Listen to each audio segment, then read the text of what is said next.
How annoying is it to get an algorithm that you know, or at least you think you know in a solve, and not be able to do it? Well, let's be honest, it's frustrating. In today's video, I will discuss why I think you should use an algorithm trainer and the benefits of actually using one. Quickly, before we start the video, I just want to remind you guys that if any of that sounds interesting, then please hit that subscribe button. I mean, let's be honest, the worst thing that can happen is that you unsubscribe later, so you may as well do it, right? So let's start with the basics. So I can probably imagine some of you are just thinking to yourself, what even is an alg trainer? Well, it's quite simple. An algorithm trainer is a website that makes algorithms easier to learn. It's honestly that easy. Okay, so I'm using jperm.net, but you can use something else as well. I will leave a few different ones down below so you can find the one that fits you the best. So when you click on one of the websites, you probably will see something similar to this. I like to use this one as it has lots of different features, but as I said, you can use any other one you want. So for this purpose, I'll just hover on a 3x3 page and then just go for PLL, for instance.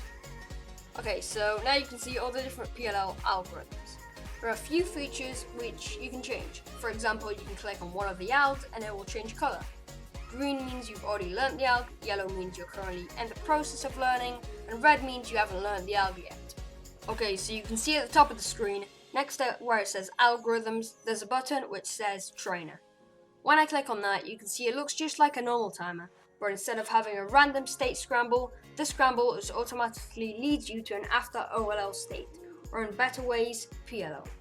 You can already see I did about 100 solved with all my averages on the right. This is really helpful as you can see if you're improving throughout your session. Now, it's important to note that you only use alg trainers once you already know the algs you want to practice. So, for example, let's say you were training the H and Z firms. What you want to do first is learn each alg of the group individually until you're pretty comfortable doing the algorithms.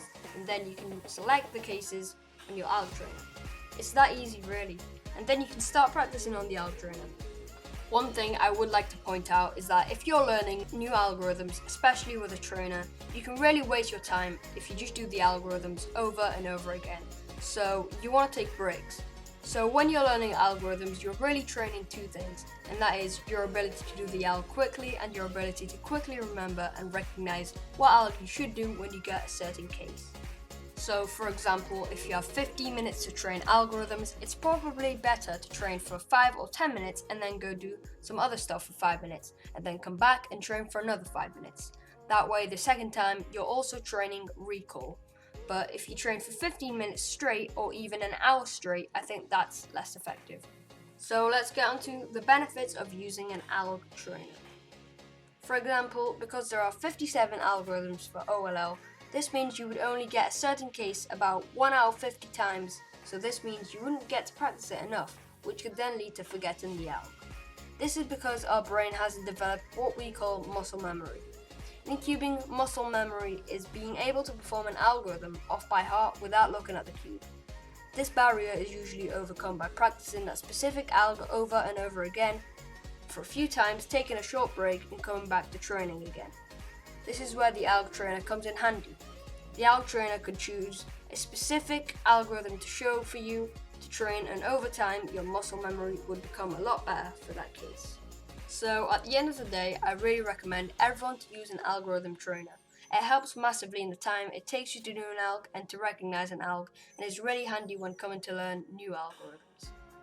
I just want to say that I started a new series called Tips and Tricks, which means every now and then I'll upload either tutorials or videos of this kind to this series. I also created a new playlist for me to put all these videos into for you to click on to find all the latest videos from Tips and Tricks. I hope you guys enjoyed this video. Once again, I want to remind you to subscribe to my channel if you like this video. I mean, the worst that can happen is that you unsubscribe later, so I think it's worth it. Thank you for watching, and I'll see you in my next video. Bye!